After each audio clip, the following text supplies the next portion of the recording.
जय हिंद दोस्तों, जय हिंद बच्चों। ज्योग्राफी 365 में आपका स्वागत है। आज हम भौतिक भूगोल की एक टेस्ट सीरीज शुरू करने जा रहे हैं।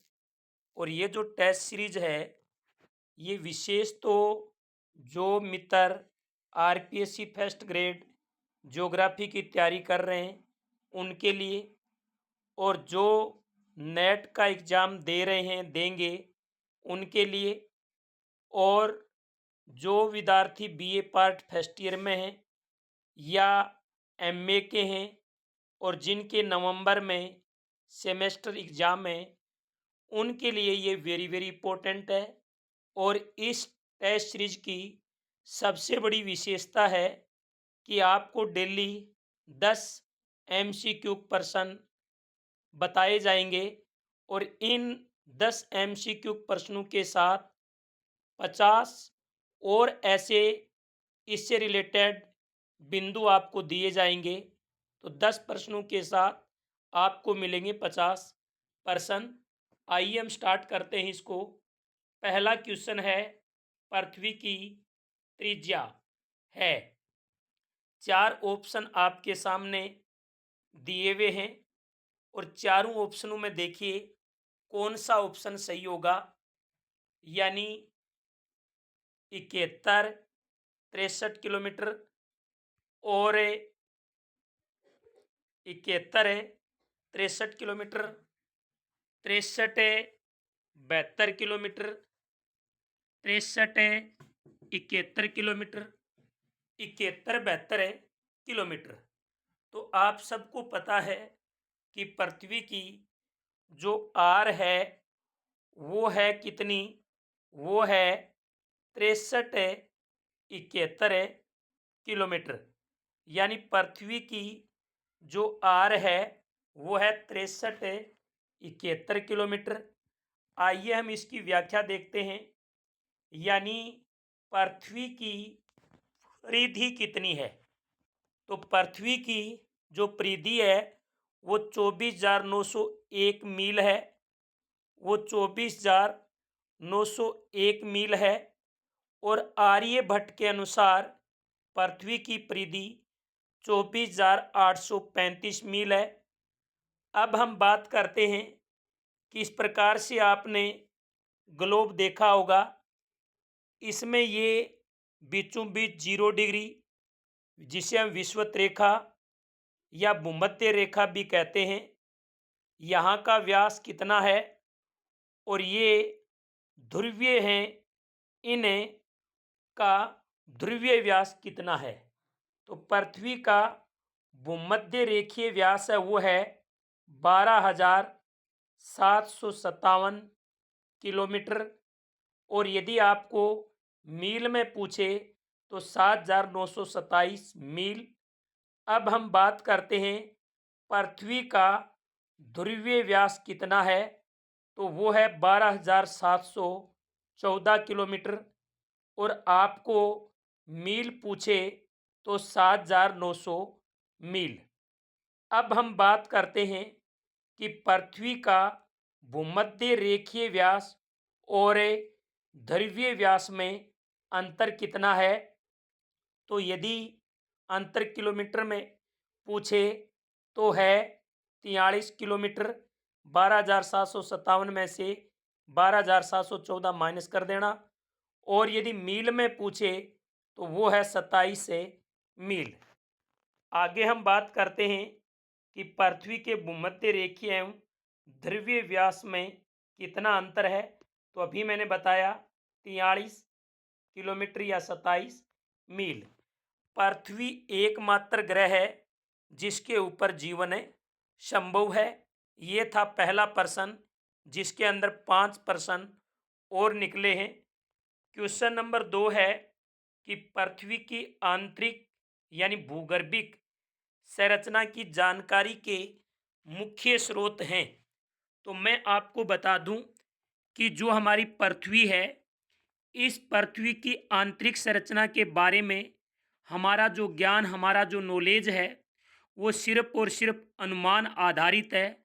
हमारा ही नहीं, हमारे भूगोलवेताओं का भी ज्ञान अनुमान आधारित रहा है, और बहुत ही सीमित रहा है।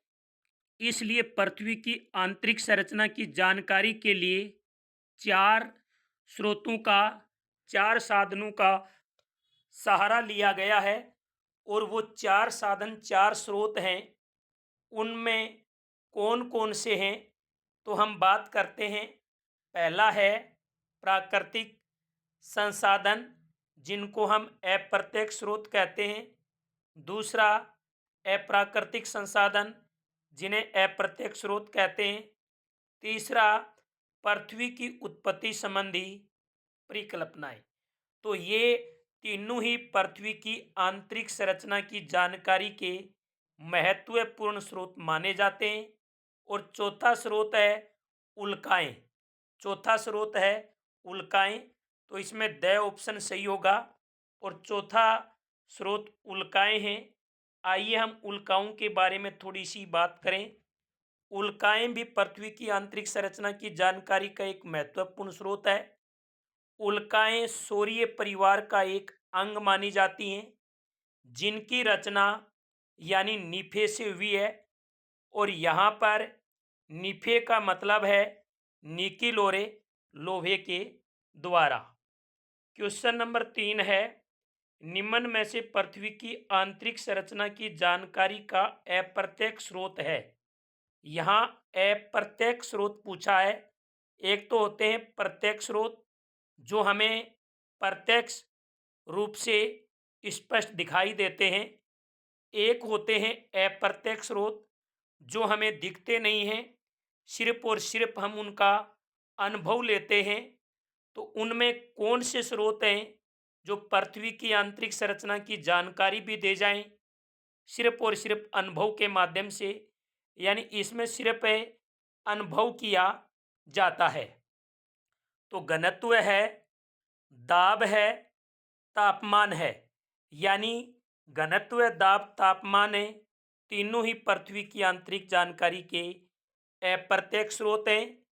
और ताप, दाब, घनत्व, ये जो तीनों हैं, ये जब आप पृथ्वी सतह से नीचे केंद्र की ओर, पृथ्वी सतह से केंद्र की ओर आप जाओगे, तो गहराई के साथ ये बढ़ते रहते हैं। ये भी आप याद रखना। क्वेश्चन नंबर 4 है, पृथ्वी का औसत घनत्व कितना है। देखिए, ये हमारी पृथ्वी है। तो पृथ्वी के एक तो धरातल का घनत्व होता है, एक पृथ्वी के केंद्र का घनत्व होता है, और एक पृथ्वी का औसत घनत्व होता है। तो हम यहाँ पर धरातल का भी देखेंगे, केंद्र का भी देखेंगे, और पहले औसत देख लेते हैं। तो पृथ्वी का औसत घनत्व है 5.517 ग्राम प्रति घन सेंटीमीटर। इस ग्राम प्रति घन सेंटीमीटर को आप GCM-3 भी लिख सकते हैं, कोई दिक्कत नहीं है। दूसरा 5.49 ग्राम प्रति घन सेमी। तीसरा 5.417 ग्राम प्रति घन सेमी। चौथा 5.12 ग्राम प्रति घन सेमी। तो पृथ्वी का औसत घनत्व है वो ए ऑप्शन सही है, 5.517 ग्राम प्रति घन सेमी। और ये उपग्रह की सहायता से मापा गया एक सफल औसत घनत्व माना जाता है। अब हम बात करते हैं कि पृथ्वी सतह से हम केंद्र की ओर जाते हैं, यानी गहराई की ओर जाते हैं, तो पृथ्वी का घनत्व बढ़ता क्यों है। तो देखिए, जो पृथ्वी का आंतरिक भाग है वो बाहरी तत्वों के द्वारा निर्मित है, जिसके कारण गहराई के साथ घनत्व वो बढ़ेगा। यानी पृथ्वी का आंतरिक भाग है, उसका निर्माण बाहरी तत्वों से मिलकर के हुआ है, इसलिए अंदर का घनत्व गहराई के साथ बढ़ रहा है। अब हम बात करते हैं धरातल का औसत घनत्व कितना है। तो देखिए, धरातल का औसत घनत्व 2.6 से 3.3 है, कहीं पर 3.6 भी दे रखा है। और पृथ्वी का जो केंद्र है, पृथ्वी का जो भूक्रोड है, पृथ्वी का अभ्यंतर, यानी ये हमारी पृथ्वी है, तो ये पृथ्वी का केंद्र है। इस पृथ्वी के केंद्र को भूक्रोड़ या अभ्यंतर भी कहते हैं। इनका घनत्व 11 से 13.5 माना जाता है। क्वेश्चन नंबर 5 है, न्यूटन के गुरुत्वाकर्षण सिद्धांत के आधार पर पृथ्वी का औसत घनत्व नापने का पहला सफल प्रयास किसने किया? यानी न्यूटन के गुरुत्वाकर्षण सिद्धांत के आधार पर पृथ्वी का औसत घनत्व नापने का पहला सफल प्रयास किसने किया? पॉइंटिंग ने, केवेंडिश ने, न्यूटन ने, इनमें से कोई नहीं। तो इसका राइट उत्तर होगा कि न्यूटन के गुरुत्वाकर्षण के आधार पर केवेंडिश ने पृथ्वी का औसत घनत्व नापने का पहला सफल प्रयास किया था। तो इसमें ब ऑप्शन सही है। अब देखिए इनके बिंदु, जो केवेंडिश है, केवेंडिश ने 1798 में ये नापने का पहला सफल प्रयास किया और इसने पृथ्वी का औसत घनत्व 5.48 ग्राम प्रति घन सेमी बताया। तो केवेंडिश 1798 5.48। उसके बाद एक भूगोलवेत्ता हुआ पॉइंटिंग। पॉइंटिंग ने 1878 में पृथ्वी का औसत घनत्व 5.49 बताया। तो ये दोनों ही के याद रखना, और इससे ज़्यादा 5.517 यानी पृथ्वी का औसत घनत्व याद रखना। क्वेश्चन नंबर 6 है, पृथ्वी का सबसे कम घनत्व पाया जाता है। उम्मीद करता हूँ वीडियो व्याख्या के साथ अच्छा लग रहा होगा।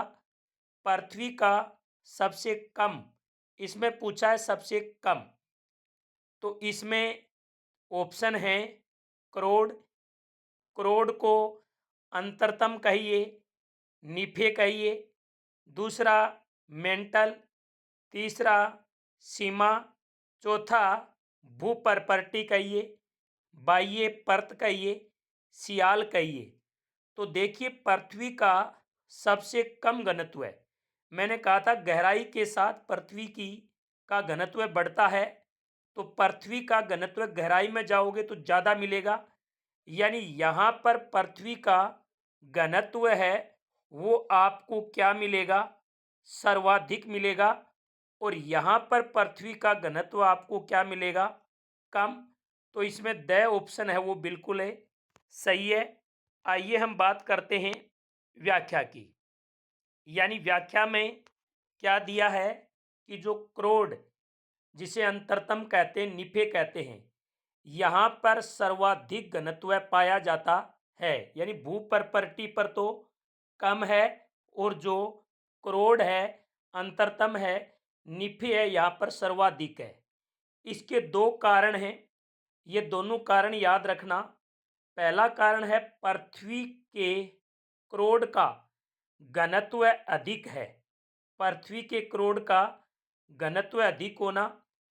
और दूसरा है पृथ्वी के आंतरिक भागों में निर्मित तत्वों का भारी होना। यानी ये आप दोनों बातें याद रखना, पृथ्वी के क्रोड का घनत्व अधिक होने से भी दबाव बढ़ जाता है, और पृथ्वी के अंदर पाए जाने वाले जो तत्व हैं वो भारी होते हैं, इसलिए भी दबाव बढ़ जाता है। क्वेश्चन नंबर 7 है, पृथ्वी के केंद्र में दाब है। यानी पृथ्वी का जो केंद्र है, पृथ्वी का जो केंद्र है, इस केंद्र का दाब कितना होता है? तो एक बात तो ये ध्यान रखना कि जो दाब है इसे किलो बार या केबी में मापा जाता है। तो देखिए ऑप्शन है 3400 किलो बार, ऑप्शन ब, ऑप्शन स, ऑप्शन द। तो पृथ्वी के केंद्र का जो दाब है वो इसमें ब ऑप्शन बिल्कुल सही है। पृथ्वी के केंद्र का जो दाब है वो लगभग 3600 किलो बार माना जाता है। और एक बात और बता दूं मैं आपको कि पृथ्वी के अंदर दाब और ताप दोनों अधिक होने के कारण पृथ्वी के केंद्र में जो सेलें पाई जाती हैं वो प्लास्टिक नुमा ठोस हैं। यानी पृथ्वी के केंद्र में ताप और दाब अधिक होने के कारण सेलें प्लास्टिक नुमा ठोस हैं। ये बात याद रखना। क्वेश्चन नंबर 9, सामान्यतः पृथ्वी से आप केंद्र की ओर जाते हैं तो 32 मीटर की गहराई पर कितना तापमान बढ़ता है। यानी पृथ्वी से केंद्र की ओर जाने पर प्रति 32 मीटर की गहराई पर तापमान क्या होता है, बढ़ता है। बढ़ता कितना है? 0 degree Celsius, 2 degree Celsius, 4 degree Celsius, 1 degree Celsius. तो ये बढ़ता है आपका यानी 2 डिग्री सेल्सियस, यानी 1 डिग्री, यानी 32 मीटर की गहराई पर आपका ये 1 डिग्री सेल्सियस तापमान बढ़ता है। आइए हम और बात करते हैं इस पे। इस प्रकार बढ़ता बढ़ता पृथ्वी का जो केंद्र का तापमान है वो 2000 डिग्री सेल्सियस से भी अधिक होता है, क्योंकि पृथ्वी के अंदर 32 मीटर यानी प्रति 32 मीटर की गहराई पर 1 डिग्री सेल्सियस तापमान बढ़ता है। इस प्रकार बढ़ता बढ़ता तापमान पृथ्वी के केंद्र का जो है वो 2000 डिग्री सेल्सियस हो जाता है। इनके बाद में वेरी इंपॉर्टेंट बात ये याद रखना कि पृथ्वी की गहराई में तापमान तो बढ़ता है लेकिन तापमान की वृद्धि दर में गिरावट आ जाती है। तापमान तो क्या होगा, बढ़ता रहेगा, लेकिन जो बढ़ने की वृद्धि दर है उसमें क्या आनी स्टार्ट हो जाएगी, गिरावट आनी स्टार्ट हो जाएगी। जैसे धरातल से 100 किलोमीटर की गहराई के बीच 12 डिग्री सेल्सियस से तापमान मिलेगा आपको। 100 से 300 किलोमीटर की गहराई पर यहाँ 12 है, गहराई बढ़ी है, तापमान 2 डिग्री सेल्सियस हो गया। यानी गहराई के साथ तापमान की वृद्धि दर कम हो रही है। धरातल से 100 किलोमीटर तक 12 डिग्री सेल्सियस, 100 से 300 तक 2 डिग्री सेल्सियस और 300 से नीचे 1 डिग्री सेल्सियस तापमान है वो क्या हो जाता है, कम हो जाता है। इस प्रकार ये गिरावट आती रहती है। 9वां क्वेश्चन है, सामान्यतः पृथ्वी सतह से केंद्र की ओर तापमान बढ़ने का क्या कारण है। दाब बढ़ने का कारण मैंने आपको बताया और घनत्व बढ़ने का एक रीजन था। दाब बढ़ने के 2 रीजन थे और यहाँ पर ताप बढ़ने के 3 रीजन हैं। पहला, आंतरिक पृथ्वी की आंतरिक हलचलों के कारण या शक्तियों के कारण। दूसरा, रासायनिक प्रतिक्रियाओं के कारण। तीसरा, रेडियोधर्मी पदार्थों का स्वतः विखंडित होने के कारण। इसका मतलब इसमें ये चारों ही ऑप्शन हैं, यानी तीनों ऑप्शन सही है, तो उत्तर होगा द। आइए हम बात कर लेते हैं इसमें कि पृथ्वी के आंतरिक भाग में अधिक दबाव के कारण वस्तु का गलनांक यानी मेल्टिंग पॉइंट है वो ऊंचा हो जाता है और ये गलनांक ऊंचा होने के कारण उच्च तापमान पर भी कठोर वस्तु द्रवित अवस्था के अंदर नहीं आती है, अर्थात पिघलती नहीं है। वेरी इंपॉर्टेंट याद रखना, पृथ्वी की आंतरिक भागों में अधिक दाब के कारण वस्तु का गलनांक ऊंचा हो जाता है, इसलिए उच्च तापमान पर भी कठोर वस्तु द्रवित या पिघलती नहीं है। लास्ट क्वेश्चन वेरी इंपॉर्टेंट है, इसमें व्याख्या इंपॉर्टेंट है। देखिए, ज्वारीय परिकल्पना का प्रतिपादक कौन है? Laplace, Chamberlin Moulton, Jeffreys Ritter, James Jeans. तो याद रखना, ज्वारीय परिकल्पना, इसमें आधा जय आ रहा है, इसमें पूरा जय आ रहा है, इसमें पूरा जय आ रहा है। इसका मतलब ज्वारीय परिकल्पना का प्रतिपादक जेम्स जीन्स है। अब हम बात करते हैं, अभी मैंने ऊपर क्वेश्चन नंबर 2 में शायद बताया था कि पृथ्वी की आंतरिक जानकारी के 4 स्रोत हैं। अप्रत्यक्ष, जिनको हमने अभी पढ़ा है, प्रत्यक्ष, जिनको हम आगे के वीडियो में देखेंगे, उल्काएं अभी हमने देखी हैं, और एक था पृथ्वी की उत्पत्ति संबंधी परिकल्पनाएं या सिद्धांत। तो इसमें 4 सिद्धांत या 4 परिकल्पनाएं दी हुई हैं। पहली है निहारिका परिकल्पना, यानी वायु निहारिका परिकल्पना, जिसका प्रतिपादक है लाप्लास।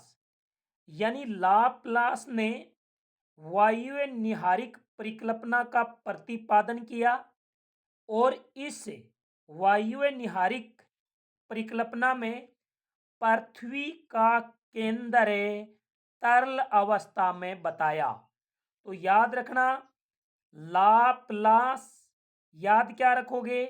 लाप्लास, इन्होंने कौन सा सिद्धांत दिया? वायु निहारिक परिकल्पना का। इसके अनुसार पृथ्वी का केंद्र किस अवस्था में है? तरल अवस्था में। दूसरा है चेम्बरलिन और मोल्टन जैसे भूगोलवेता, जिन्होंने ग्रहाणु परिकल्पना का प्रतिपादन किया। और ग्रहाणु क्या होते हैं? कठोर होते हैं। याद करने की ये एक ट्रिक है। चेम्बरलिन और मोल्टन ने ग्रहाणु परिकल्पना का प्रतिपादन किया, और इसके अनुसार पृथ्वी का केंद्र ठोस अवस्था के अंदर माना जाता है। तीसरा है जेफ्रीज और रिटर भूगोलवेता। जेफ्रीज और रिटर के अनुसार पृथ्वी का केंद्र गैसीय अवस्था के अंदर माना जाता है। और जो ज्वारीय परिकल्पना है, जिनका प्रतिपादन जेम्स जीन्स ने किया था, उनके अनुसार पृथ्वी का केंद्र है वो तरल अवस्था के अंदर माना जाता है। तो ये थे आपके वेरी वेरी इंपॉर्टेंट 10 प्रश्न है। इसी प्रकार से पूरी पृथ्वी की आंतरिक संरचना जब तक पूरी नहीं होगी, चाहे उसके 10 वीडियो बने, 20 वीडियो बने, 50 वीडियो बने, पूरी पृथ्वी की आंतरिक संरचना आपको समझाने के बाद ही हमारा जो दूसरा टॉपिक है सेलें, वो स्टार्ट होगा। तो आप वीडियो को ज़्यादा से ज़्यादा लाइक करें, शेयर करें अपनी मित्र मंडली के पास। और जो मित्र, जो विद्यार्थी इस चैनल पर पहली बार जुड़ रहे हैं, वो चैनल को सब्सक्राइब जरूर कर लें। जय हिंद, जय भारत। मिलते हैं पृथ्वी की आंतरिक संरचना के दूसरे वीडियो के साथ।